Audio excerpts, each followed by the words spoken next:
palavra de Deus ensina que fora de Cristo e em relação a Deus, ninguém faz o que é certo. Atente para isso. Fora de Cristo, em relação a Deus, ninguém faz o que é certo. E é por isso que a maioria da humanidade vai perecer no inferno.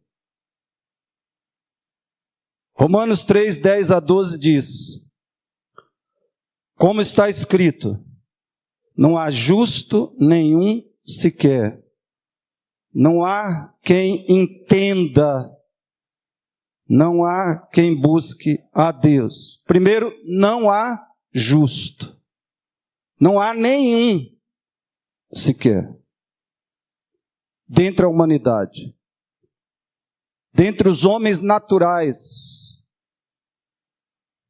Desde que você saiu do seu ventre, do ventre da sua mãe, desde que você foi concebido lá, você já era injusto, ofensivo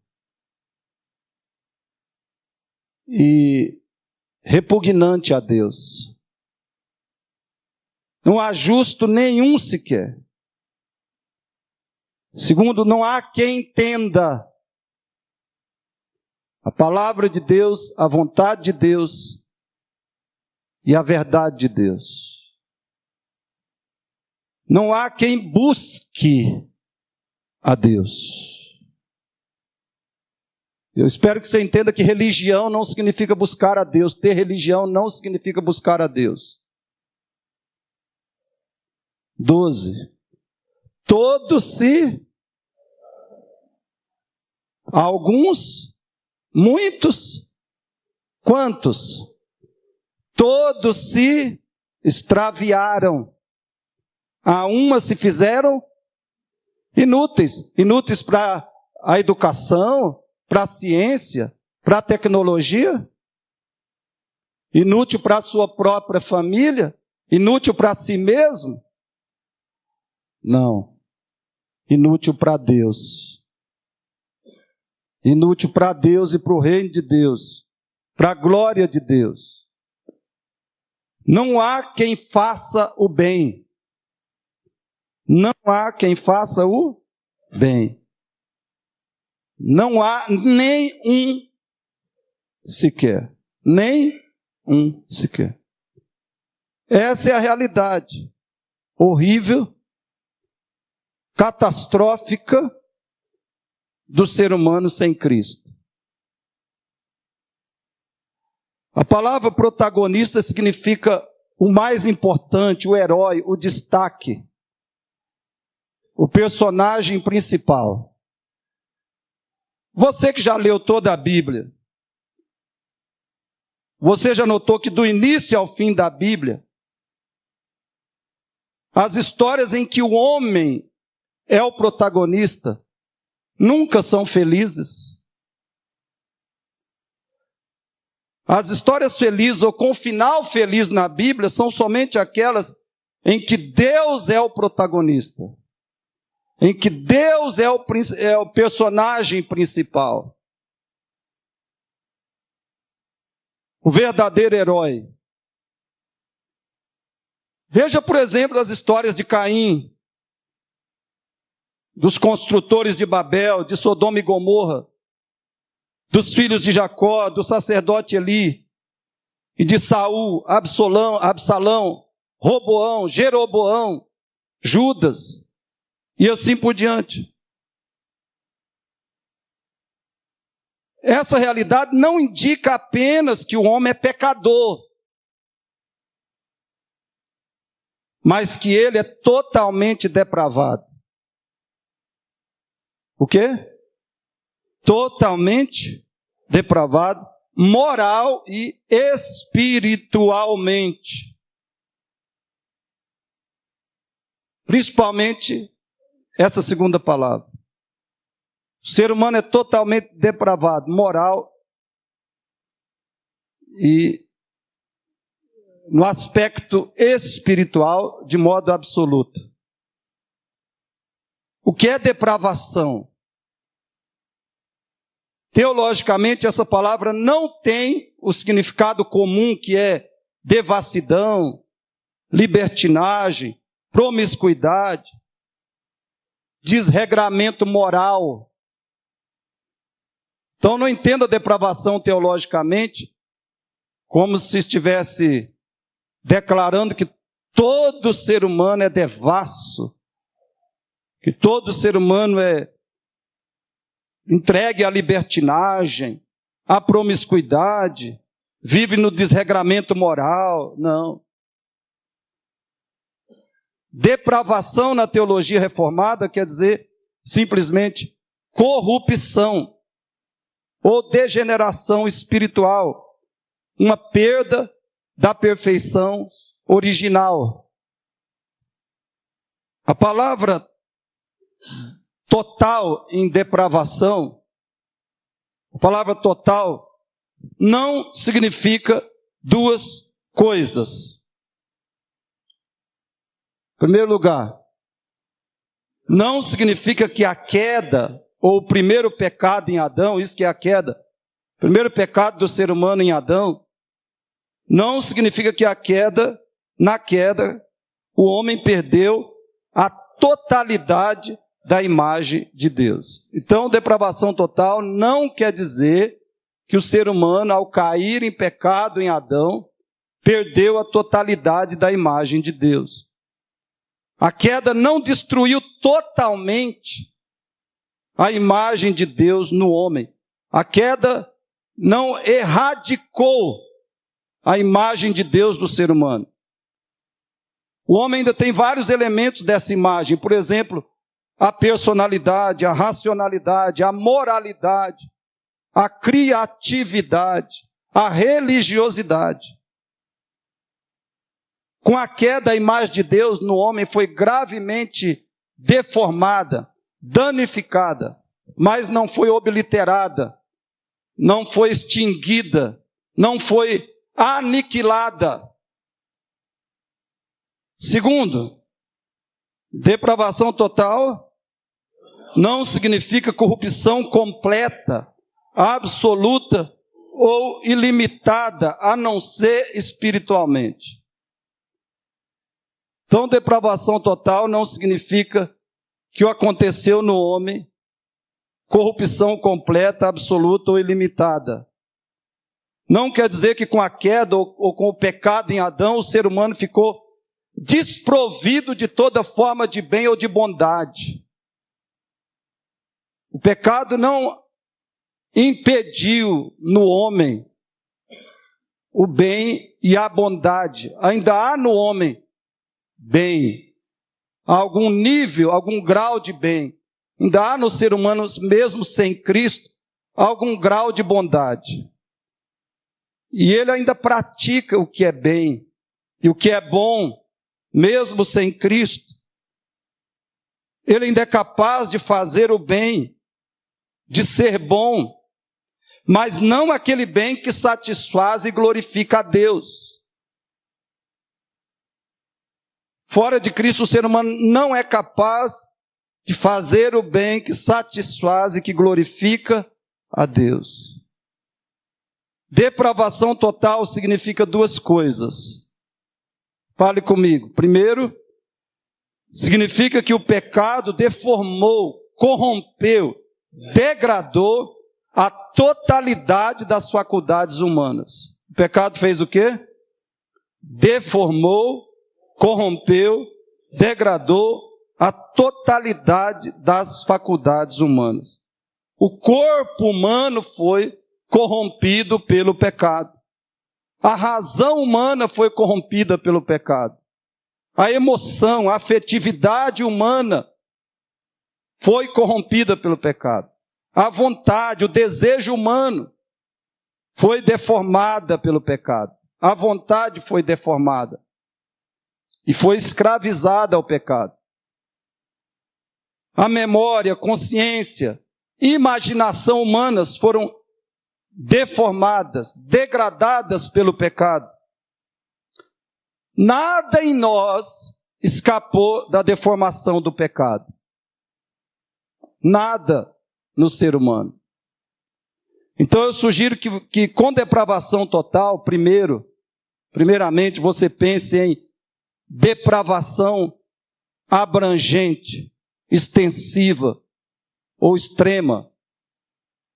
Depravação total é algo que no ser humano significa que o todo dele está corrompido. O todo. Não há em nós nenhuma parte boa, nenhuma parte santa, nenhuma parte perfeita. Não há em nós nenhuma parte que funciona como funcionava quando Deus nos criou. Tudo foi degradado. Tudo foi deturpado e deformado. Segundo, depravação total significa que o ser humano tornou-se completamente indisposto para com Deus. O ser humano tornou-se completamente indisposto para com Deus quando caiu em pecado.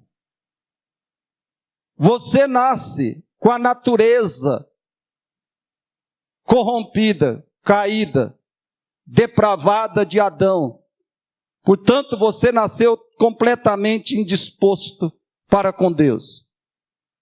Se você não tem Cristo como Senhor e Salvador, você não veio aqui hoje para conhecer a Deus. Você não veio aqui hoje porque você quer amar mais a Deus. Você não veio aqui hoje porque você quer adorar melhor a Deus. Você não veio aqui hoje porque você quer servir, obedecer melhor a Deus. Você veio aqui por outras razões. Você veio aqui por religião, ou seja, você quer alguma coisa de Deus, que é religião. É isso que você quer. Por isso você está aqui. O ser humano sem Cristo tem aversão absoluta a conhecer e servir a Deus. Aversão absoluta a conhecer e amar e servir a Deus. Olha a loucura que as pessoas falam. Eu não tenho igreja nenhuma. Eu não tenho nenhuma igreja. Eu não estudo Bíblia. Eu não tenho religião. Alguns, sabe por quê? Porque a Bíblia diz: amarás o Senhor teu Deus com todo o teu coração, alma, força e entendimento. É isso que eu faço. Você não entendeu nada. Nem a pessoa regenerada, convertida a Cristo e santificada em Cristo ama Deus com todo o seu coração, alma, força e entendimento. Imagina você sem Cristo como seu Senhor e Salvador. Imagine isso. Todo ser humano ama a si mesmo. Ama a si mesmo com todo o seu coração, alma, força e entendimento. Mas não a Deus. E isso é a essência da depravação total. É a essência. Fora de Cristo você tem a aversão absoluta a conhecer a Deus, a servir a Deus, a amar a Deus. A vida não faz sentido para mim porque Ele me dá forças para viver. A vida faz sentido porque Ele é o meu Deus, meu Senhor e meu Salvador. Não a força que Ele me dá para viver é que faz a vida me fazer sentido. Mas o que nós andamos procurando? Sentido para a vida. E a gente pode procurar o sentido para a vida na força que Deus possa nos dar para viver. Se Ele me der força para viver, a vida vai ter sentido para mim. Quer dizer, o sentido não é Ele, é a força que Ele possa me dar. O sentido não é Ele, é a vitória, é a bênção, é a cura, é a prosperidade. Isso é idolatria. Toda motivação, toda coisa que nos motiva a buscar a Deus que não seja Deus é idolatria. E essa é uma manifestação sutil da depravação do coração humano. Da depravação espiritual. O ser humano ficou absolutamente incapacitado, impossibilitado de desejar a Deus, de buscar a Deus, de amar a Deus, de obedecer a Deus, de adorar a Deus. Foi isso, por exemplo, que o pecado fez em nós. Espero que você esteja entendendo a sua necessidade desesperadora de Cristo como seu único Senhor e Salvador. Numa definição geral, eu diria que depravação total vamos falar juntos? Depravação total é a corrupção de todas as faculdades do homem e a corrupção absoluta da sua competência espiritual ou aptidão de voltar-se para Deus. Atente para isso. Depravação total é a corrupção de todas as faculdades do homem e a corrupção absoluta da sua competência espiritual ou aptidão de voltar-se para Deus. Por si mesmo, você não pode fazer nenhum movimento de retorno a Deus. Você não vai querer isso, não vai amar isso, não vai desejar, não vai se voltar para Deus, se Ele não te trouxer. Todas as suas faculdades estão deturpadas, degradadas pelo pecado. E a sua faculdade espiritual está absolutamente degradada e inutilizada pelo pecado. Como é que a Bíblia nos ensina isso? Será que isso que eu estou falando está na Bíblia? Vamos ver um pouco do que a Bíblia ensina acerca da natureza humana. O que é a natureza humana? Número 1. O ser humano é um viciado no mal. E só Deus pode empoderá-lo para o verdadeiro bem. Eu não gosto dessa palavra empoderar, mas ela é muito popular hoje e eu não pude fugir dela. O ser humano é um viciado no mal. E só Deus pode lhe conceder o poder. Só Deus pode lhe dar o poder. Só Deus pode revestir o ser humano de poder para a prática do verdadeiro bem. O homem, queridos, escute isso, o homem tem mais fissura, sede, fome pelo mal, entendido como pecado, do que um viciado em cocaína ou qualquer outra droga poderosa. O ser humano deseja mais o pecado.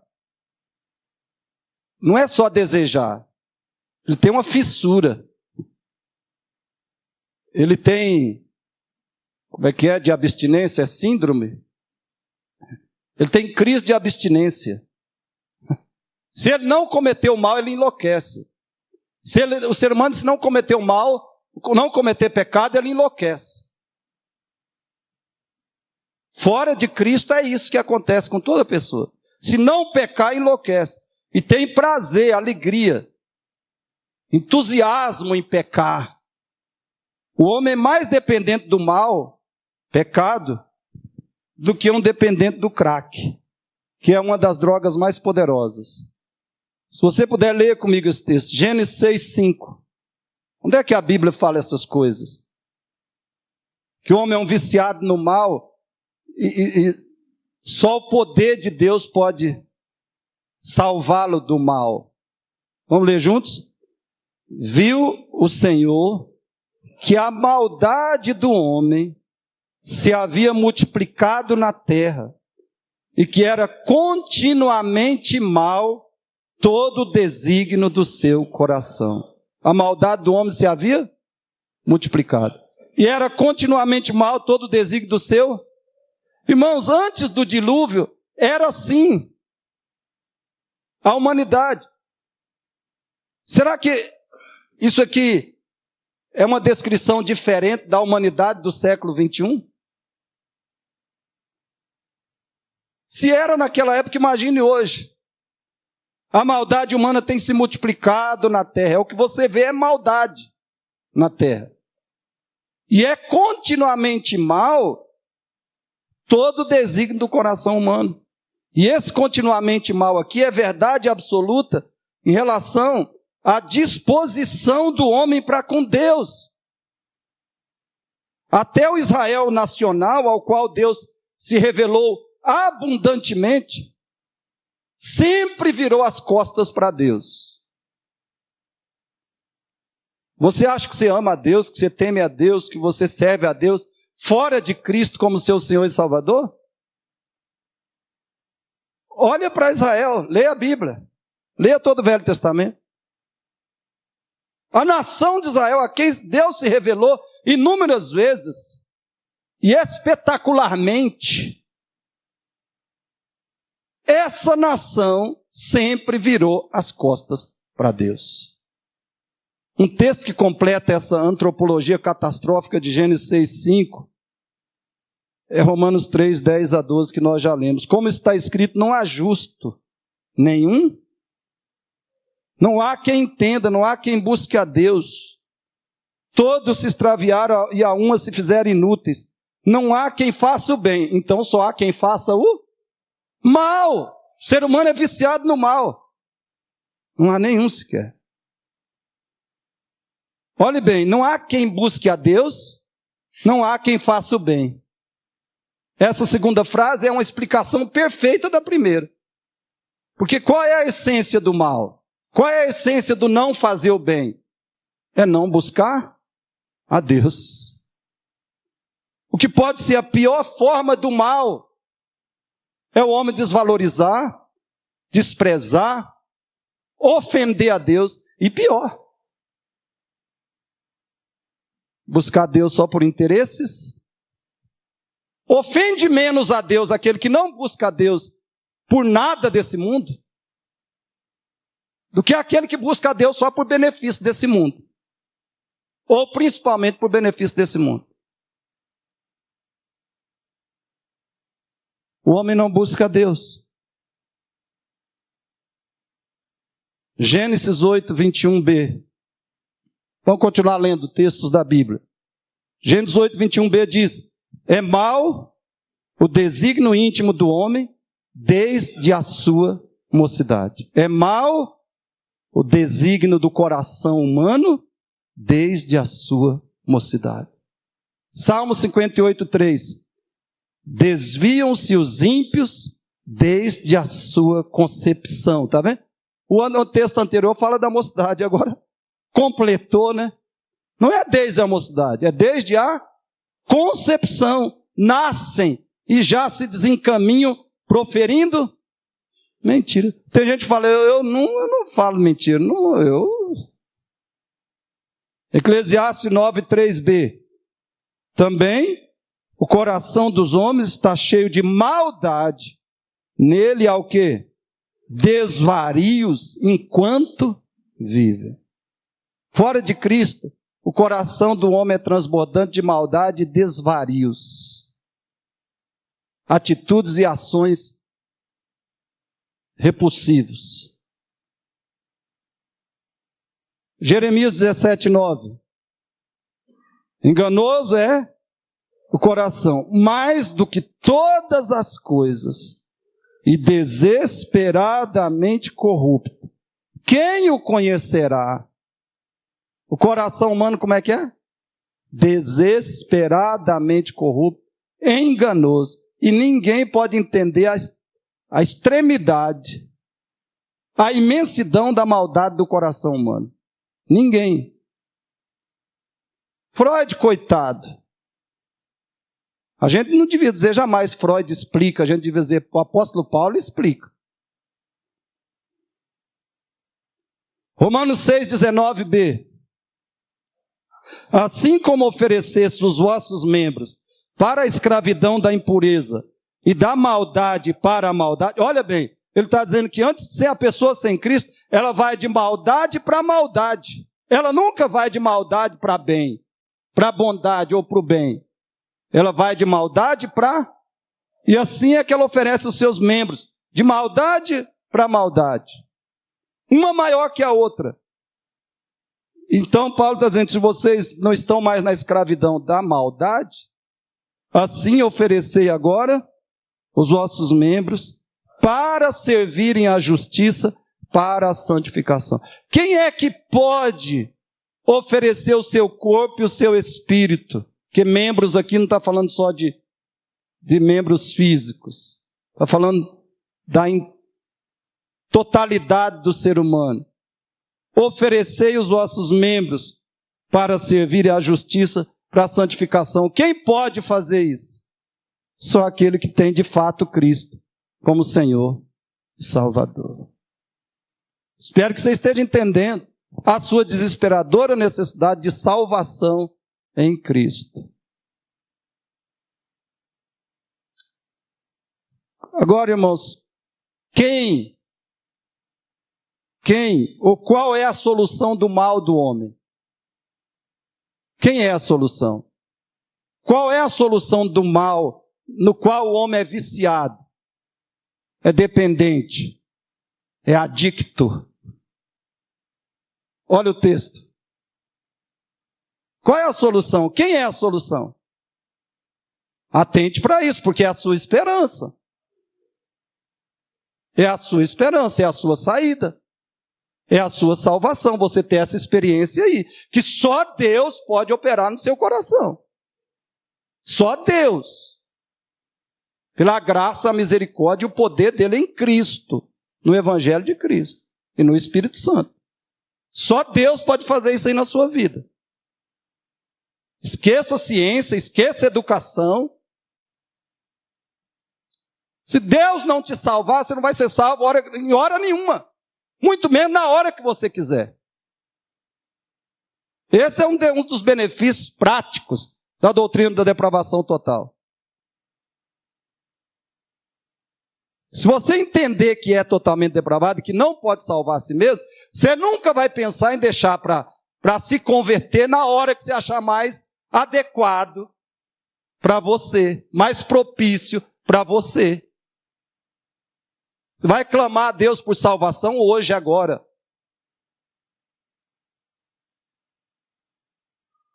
Porque se você não for salvo por Ele, não vai ser salvo por você e nem na hora que você escolher.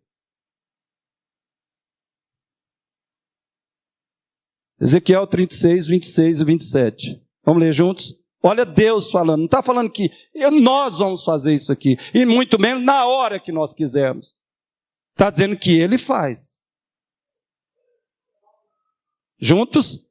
Dar-vos-ei coração novo e porei dentro de vós espírito novo. Tirarei de vós o coração de pedra e vos darei coração de carne. Porei dentre vós o meu espírito, o Espírito Santo, e farei que andeis nos meus estatutos, guardeis os meus juízos e os observeis. Este homem aqui já não é mais totalmente depravado.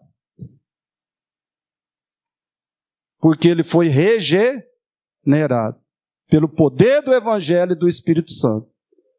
Essa é a sua única salvação. É a sua única esperança. Mas o homem não é só viciado no mal. Ele é pior. Segundo lugar, o ser humano é um escravo do pecado e só Deus pode libertá-lo. Você é viciado no mal, você é escravo do pecado. Escravo de tudo que ofende a Deus, de tudo que causa nojo em Deus, viciado em tudo que é objeto do ódio de Deus. Você é escravo disso. Olha João 8, 34 a 36. Replicou-lhes Jesus: em verdade vos digo, todo que comete pecado é escravo do pecado. 35. O escravo não fica para sempre na casa. O filho, sim, para sempre. Na época de Jesus, né, é evidente. Escravo nenhum, creio que nem no Brasil aqui. nos 300 anos de escravidão do Brasil. O escravo não morava na casa do dono. Morava lá no ranchinho. Na senzala, né? Na senzala. Jesus, o escravo não fica sempre na casa. Não tem, que espiritualmente, Jesus fala, o escravo não tem comunhão com Deus. Ele não é filho de Deus, espiritualmente falando. Quem é escravo do pecado? O filho, sim, para sempre. Agora o 36. Se, pois, o filho vos libertar, verdadeiramente sereis livres. Se, pois, o filho, Jesus Cristo, está falando de Cristo, vos libertar, verdadeiramente sereis livres. Olha, atente para isso. Ele não está dizendo se o filho morrer na cruz por vocês. Não é isso, que o texto está falando? Jesus está falando, se eu morrer na cruz por vocês, vocês vão ser libertados. Não. Porque para nós sermos libertados da escravidão do pecado, Cristo precisou morrer na cruz e depois precisou fazer uma obra no nosso coração. É isso que ele está falando com o Filho nos libertar. É o Filho entrar em nós, na pessoa do Espírito Santo, e quebrar em nós as algemas, as correntes da escravidão no pecado. O Filho vos libertar não é morrer na cruz apenas. É ele morrer na cruz e depois fazer algo extraordinário no nosso coração. Aplicar essa obra da cruz, da redenção no nosso coração, na nossa vida. Assim nós seremos libertos, verdadeiramente libertos da escravidão do pecado. Olha Romanos 6. Eu espero que você já esteja entendendo também a diferença entre ser um pecador perdido e ser um pecador convertido. A diferença é grande, tem que ser grande. Romanos 6, 17, 18, 20 e 22. Mas graças a Deus, porque outrora escravos do pecado, falando daqueles que já estão em Cristo, salvos por Cristo, outrora escravos do pecado, contudo, viesses a obedecer de coração a forma de doutrina a que fosses entregues. Uma pessoa sem Cristo, ela busca a Deus de coração por coisas. Ela não obedece a Deus de coração. Paulo está dizendo, quando a pessoa é liberta dessa escravidão, da depravação total, ela obedece de coração à doutrina ou às verdades de Deus, porque ela ama essas verdades. Ela ama de coração e obedece de coração. Viesse a obedecer de coração a forma de doutrina a que fossem entregues. 18. E uma vez, libertados do pecado, fostes feitos servos da justiça. 20. Porque quando éreis escravos do pecado, novamente escravos do pecado. E no verso 18, libertados do pecado. Verso 20. Quando eram escravos do pecado, estáveis isentos em relação à justiça. 22. Agora, porém, novamente, libertados do pecado, transformados em servos de Deus, tendes o vosso fruto para a santificação e, por fim, a vida eterna. Veja que eu falei, o incrédulo, o ímpio, aquele que não tem Cristo de fato como Senhor e Salvador, ele não ama a Deus. O coração dele não ama. E ele não serve a Deus. Paulo está dizendo, aquele que está em Cristo foi transformado em quê? Foi transformado em um servo de Deus. Servo de Deus. E ele diz que essa pessoa pode viver em santificação e depois terá a vida eterna. Note aqui, irmãos, Paulo não está dizendo, vocês se libertaram. Ele diz, vocês foram libertados. Ele não diz, vocês se libertaram. Vocês foram libertados. E quem nos libertou? Deus, pela sua graça soberana no Evangelho. Efésios 2,8 diz, pela graça sois salvos mediante a fé. E isto, ou seja, a graça, a fé e a salvação, tudo isso não vem de vós, porque você é totalmente depravado, você não consegue fazer nada. Tem que vir de Deus. A fé e a salvação, a graça, a fé e a salvação vem de Deus, não de nós. Outro texto sobre a escravidão. Efésios 2, 2-3a. Sobre a escravidão do pecador. Paulo está dizendo, andastes outrora, segundo o curso deste mundo, segundo o príncipe da potestade do ar, que é o diabo, do espírito que agora atua nos filhos da desobediência, que é Satanás, tanto esse príncipe como esse espírito é o diabo. 3. Entre os quais também todos nós andamos outrora, segundo as inclinações da nossa carne. Paulo está dizendo que nós éramos escravos. Sem Cristo o ser humano é escravo do mundo, escravo do diabo, escravo da sua natureza caída, escravo da sua depravação íntima. A palavra segundo, olha que ela aparece 3 vezes nesses versículos. A palavra segundo nesse texto significa controlados, condicionados, programados.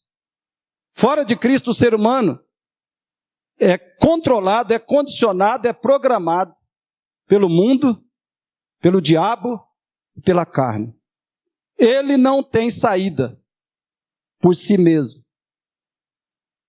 Principalmente nos dias de Paulo e de Cristo, um escravo não tinha a menor possibilidade de libertar a si mesmo. Ele precisava ser liberto. É Deus que liberta, pela sua graça em Cristo, pela obra do Espírito Santo no coração do pecador. Mas a situação não é pior, nós não somos só viciados em escravos.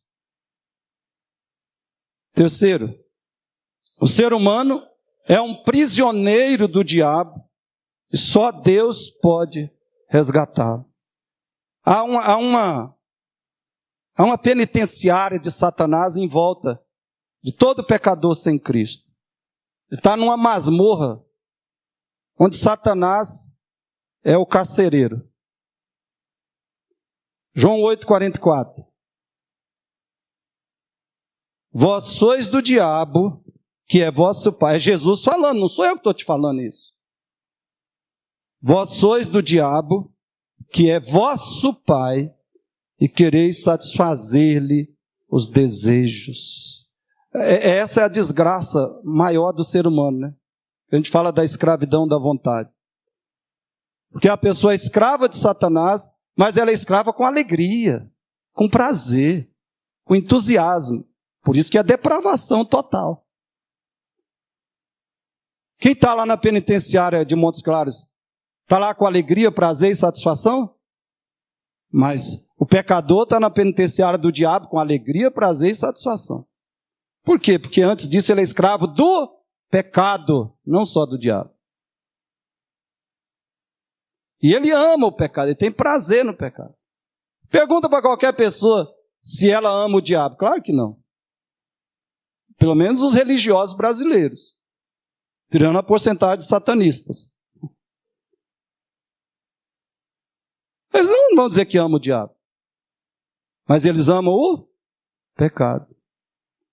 Qual é a muralha pelo qual o diabo aprisiona as pessoas? O pecado. E opera no coração e na mente das pessoas. Paulo está dizendo em Efésios que o pecador sem Cristo, ele anda segundo o Espírito que atua nos filhos da desobediência. Segundo o príncipe da potestade do ar, que é Satanás. Agora veja Atos 26, 18. Paulo diz que ele foi pregar o evangelho aos gentios para o quê? Para lhes abrires os olhos e os converteres das trevas para a luz e da potestade de Satanás para Deus. Da potestade de Satanás para Deus. Potestade quer dizer domínio, poder, controle. É assim que o ser humano vive fora de Cristo. Enquanto não tiver resgatado dessa prisão por Cristo, ele está sob o controle, o domínio. Por isso que quando Jesus veio, ele disse, quando o valente vem, entra na casa, né? Quando Cristo vem, entra na casa do valente, o que ele tem que fazer? Tem que amarrar o valente para ali saquear a casa. Porque os pecadores estão assim. Estão nas unhas, nas mãos, nas correntes do diabo. E Cristo, só Cristo pode amarrar o valente, invalidar o poder do valente, para resgatar aqueles que estão na sua prisão. Então Paulo diz, eu fui para pregar para que eles sejam libertos da potestade de Satanás para Deus, a fim de que recebam eles remissão de pecados e herança entre os que são santificados pela fé em mim. É Jesus falando aqui. Jesus está dizendo que os pecadores, sem a salvação dele, estão debaixo da potestade, do controle, do domínio, do império, do diabo. Agora veja 2 Timóteo 2, 25 e 26. Falando aos pastores da verdadeira igreja, Paulo diz assim, estejam disciplinando com mansidão os que se opõem, na expectativa de que Deus lhes conceda não só o arrependimento, para conhecerem plenamente a verdade, mas também o retorno à sensatez, livrando-se eles dos laços do quê? Do diabo, tendo sido feitos cativos por ele, para cumprir a sua vontade. Por que há opositores da verdade na igreja? Por quê? O que explica o fato de numa verdadeira igreja haver opositores da verdade? Paulo está dizendo, porque eles não têm o arrependimento que os faz conhecer a verdade. Não tem esse arrependimento. E por que não há neles arrependimento e não conhecem a verdade? Por quê? Porque estão cativos nos laços do diabo. Avalie sua vida. Avalie seu coração. E como é que esses que estão cativos nos laços do diabo, que são prisioneiros dele, podem sair desse estado? Paulo diz, só podem sair se Deus lhes conceder o arrependimento. Se Deus fizer o quê? Lhes conceder o arrependimento. Eu falei aqui, você não pode. Quer tentar? Tente. Fique à vontade. Agora, se você quer ser salvo, você tem que falar, Deus, eu admito que eu não posso. Porque é isso que eu estou pregando aqui, você pode entender, igual você pode entender a matéria de matemática na escola. Igual você pode entender a matéria de português na escola. Você só não pode por si mesmo amar isso aqui. Você não pode ter transformação espiritual. Mas intelectualmente qualquer pessoa pode entender a Bíblia e o Evangelho. Intelectualmente. Qualquer pessoa pode entender a Bíblia e o Evangelho.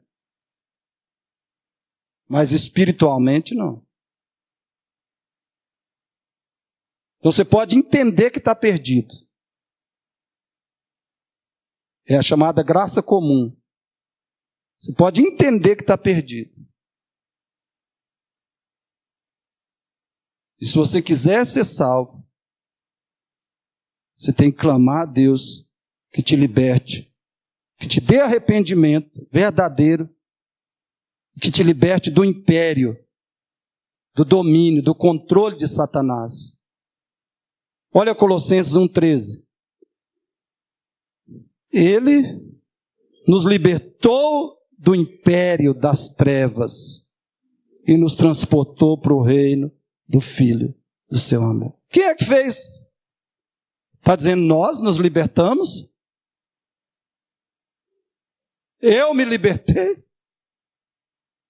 Está dizendo, Ele, Deus o Pai, pela obra de Cristo e do Espírito Santo, nos libertou do império das trevas e nos transportou para o reino do Filho do seu amor. Note que esse texto não diz que nós nos libertamos. Quem liberta é o Senhor. Quarto lugar, vamos ver mais esse tópico hoje. Mas além de ser prisioneiro, o ser humano está pior do que isso. Porque ele é o quê? Número 4. O ser humano é um inválido espiritual. E só Deus pode trazê-lo a Cristo em conversão genuína. Imagine alguém que é viciado no mal, que é escravo do pecado, que é prisioneiro do diabo, mas ele também é um tetraplégico. Além de tudo, ele é um tetraplégico. Espiritualmente, o ser humano é um inválido espiritual. E só Deus pode trazê-lo a Cristo em conversão genuína. Olha o texto, João 6, 36 e 37. Depois 44, 45, 64, 65. Vamos ler o 36 e 37? Porém, Jesus falando, olha bem. Ele pregava, ele ensinava, mas as pessoas não davam resposta positiva. Aí Jesus explica por que elas não davam resposta positiva. Qual o motivo básico? Qual a razão fundamental que as pessoas não respondem positivamente ao Evangelho? Vamos lá? Porém, eu já vos disse que, embora me tenhais visto, não credes. Não credes. 37. Todo aquele que o Pai me dá, esse virá a mim. E o que vem a mim, de modo nenhum lançarei fora. O que o Pai me dá, esse virá a mim. E eu espero que você entenda que Jesus não está falando de você vir a Cristo para ter uma cura física, uma cura de uma doença. Nós vamos ver que por isso todo mundo vai. Estou falando de você vir a Cristo para ressuscitar a sua empresa, pedir para Deus ressuscitar ou salvar a sua empresa. Estou pedindo de você vir a Cristo, falando de você vir a Cristo, pedir a Deus para restaurar seu casamento, salvar seu marido ou sua esposa. Não estou falando de você vir a Cristo para ter um melhor salário. Jesus está falando de vir a Ele para segui-lo, para amá-lo e servi-lo, para ser discípulo dele. É disso que ele está falando. Ninguém, todo aquele que o Pai me dá, esse vem a mim. Esse crê de verdade, se arrepende e segue a Cristo. E o que vem a mim, desse modo espiritual, de modo nenhum o lançarei fora. Mas vamos ver aqui a perseverança dos santos. 44a. Ninguém pode vir a mim se o Pai que me enviou não o trouxer. Como é que é? Ninguém pode. Depois nós vamos ver que ninguém pode porque ninguém quer. Ninguém pode vir a mim se o Pai que me enviou não o trouxer. 45b. Portanto, todo aquele que da parte do Pai, ou seja, houve uma obra do Pai no coração, uma atração exercida pelo Pai no coração da pessoa, na mente dela. Aquele que da parte do Pai tem ouvido e aprendido, esse vem a mim. Vem naquele sentido que eu falei. De querer conhecer a Deus, amar a Deus, servir a Deus, adorar a Deus. Vem no sentido de fazer de Deus o seu tesouro. Nada mais. Esse vem a mim. O que o Pai traz.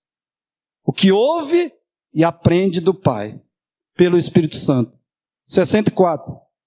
Contudo, há descrentes entre vós, pois Jesus sabia desde o princípio quais eram os que não criam e quem o havia de trair. Agora, por que Jesus sabia quais eram os que não criam? Verso 65. E prosseguiu: por causa disso é que vos tenho dito, ninguém poderá vir a mim, se pelo Pai não lhe for concedido. Por que Jesus sabia quais que não criam? Porque ninguém pode ir a ele se o Pai não lhe conceder. É uma obra do Pai, aplicar a obra de Cristo no coração do pecador. E fazê-lo amar a Deus, a ponto de ter alegria, satisfação, de vir para a escola dominical todo domingo. E etc, etc, etc. É interessante que, aqui nesse capítulo, a multidão foi a Jesus. Agora você vai entender o que eu quis dizer que Jesus queria dizer com vir a mim. Porque nesse capítulo a multidão foi a Jesus. Ela procurou Jesus. Olha ali o verso 24. João 6, 24. Leia comigo. Quando, pois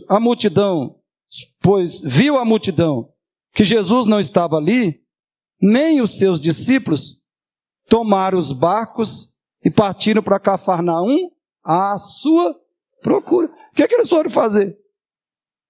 Foram à sua procura. Mas por que eles procuraram Cristo? Por quê? Por que eles foram a Cristo? O próprio Cristo explica. Verso 26. Respondeu-lhe Jesus: em verdade vos digo, vós me procurais, não porque vistes sinais, ou seja, porque vocês estão cheios da convicção de que eu sou o Messias, o Salvador do mundo, o Senhor, enviado por Deus para a salvação do pecador.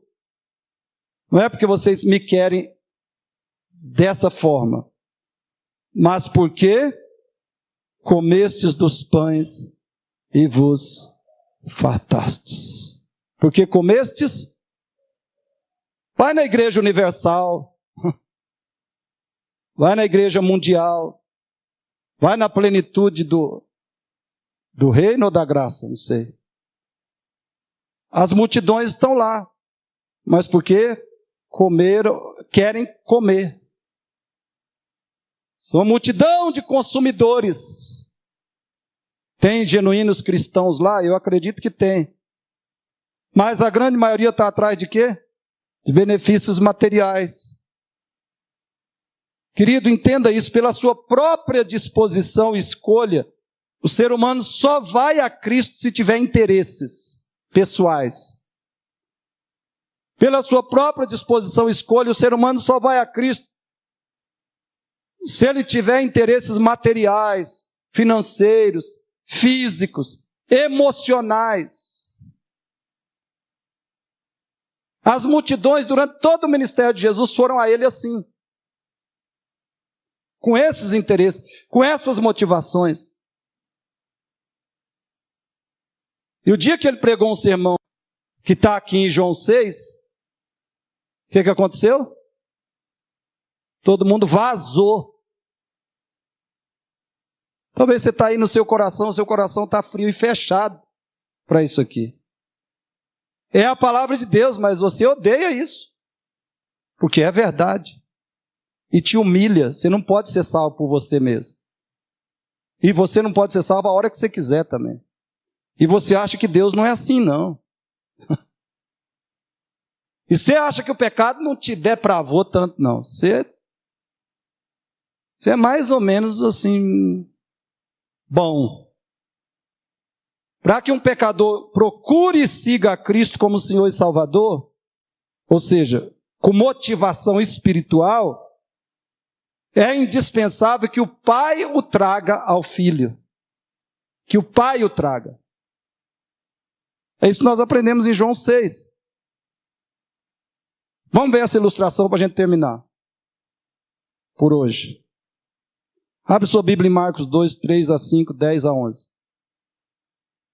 Um texto que ilustra essa invalidez espiritual do ser humano e quem pode salvá-lo. Olha o que diz, 3 a 5.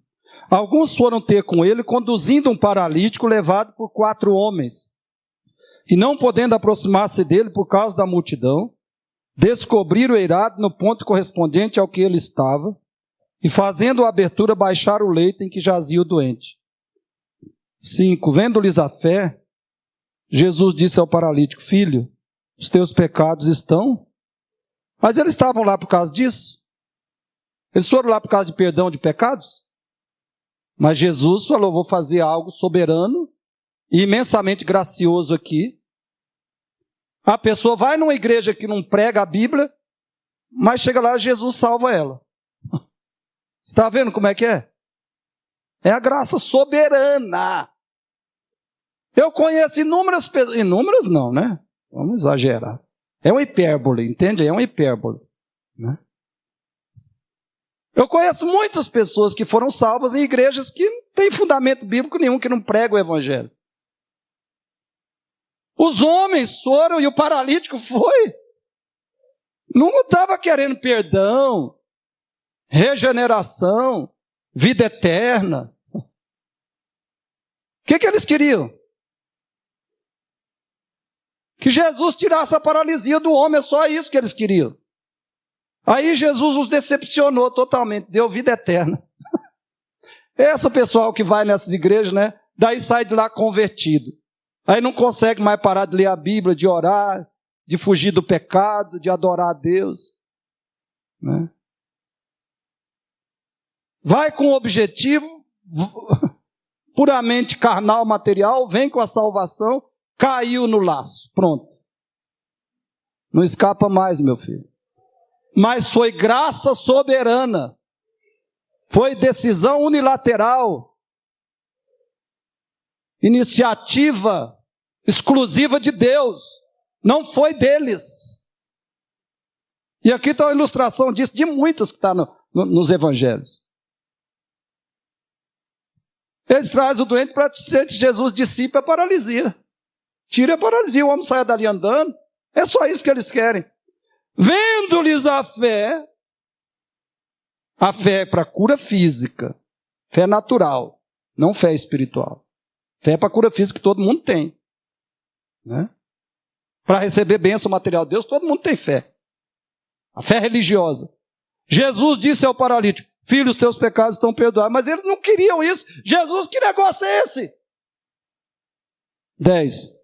Aí Jesus explica, né, tal. Aí no 10 ele fala: ora, para que saibais, olha um propósito de Jesus, para que saibais que o Filho do Homem tem sobre a terra autoridade para perdoar pecados, disse ao paralítico. Está dizendo, ó, eu estou curando esse paralítico aqui, soberano e graciosamente, estou salvando ele, para que vocês entendam que eu sou o único que salva. Eu sou o único que salva. Vocês não têm esperança sem mim. Eu salvo até quem não pede. Quem não está nem aí querendo salvação, eu salvo. Imagina quem pede. 11. Eu te mando, levanta-te, toma o teu leito e vai para a tua casa.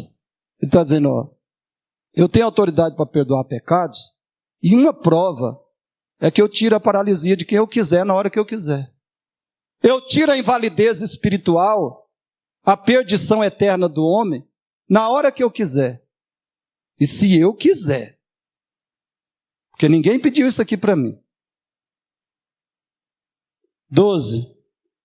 Então, ele se levantou, no mesmo instante, tomando o leito, retirou-se à vista de todos, a ponto de se admirarem todos e darem glória a Deus, dizendo, jamais vimos coisa assim. Então, queridos, o que nós podemos dizer? Esses 4 homens simbolizam os evangelistas. Podem simbolizar também os evangelistas que levam o evangelho ao inválido espiritual e o levam a Cristo em oração. Que isso tem que ser eu e você. Que leva o evangelho aos inválidos espirituais. Estamos falando aqui agora de questão espiritual, não só material. Se você é um cristão bíblico, você precisa levar o evangelho aos inválidos espirituais, aos que estão perdidos sem Cristo, e levá-los a Cristo em oração, porque aí Cristo pode operar para salvá-los. Pelo evangelho que você leva ao perdido. E muitas vezes é necessário, Jesus quer usar a sua oração para salvar o perdido. Então esses 4 homens representam esse papel que os verdadeiros cristãos têm que exercer. Mas notem que esse paralítico, como eu disse, só queria ficar livre da sua invalidez física. E ele só saiu dali com perdão dos pecados e a vida eterna, porque Jesus soberanamente decidiu salvá-lo. E é o que acontece com todo pecador eleito. É sempre assim. Concluindo, o que nós vimos hoje? Depravação total, parcialmente, significa que o ser humano é, primeiro, um viciado no mal, segundo, um escravo do pecado, terceiro, um prisioneiro do diabo, quarto, um inválido espiritual. Um inválido espiritual. Se você tem consciência disso, do que você é, e agora você está sentindo desejo e necessidade e vontade de ser salvo dessa depravação total que vai te levar para o inferno, se você não tiver Cristo. Se você está sentindo desejo, vontade, necessidade de ser salvo, é porque o Espírito Santo está colocando isso no seu coração. Porque de você mesmo não vem isso. Se ouviu a palavra, o Espírito Santo está fazendo esse trabalho de graça salvadora no seu coração. E se você agora experimenta fé em Cristo e arrependimento de pecados, é porque o Espírito Santo está fazendo isso. E eu espero que esteja. Porque se não estiver, você não tem saída. Se você não tiver fé e arrependimento para a salvação, comece a pedir isso a Deus. Comece a clamar que Deus tenha misericórdia e te dê isso. Porque só Ele pode fazer. Espero que pelo menos o Espírito Santo tenha feito você entender o que eu preguei. E se Ele tiver feito, que você peça arrependimento e fé para a salvação. É a sua esperança. Sua única esperança.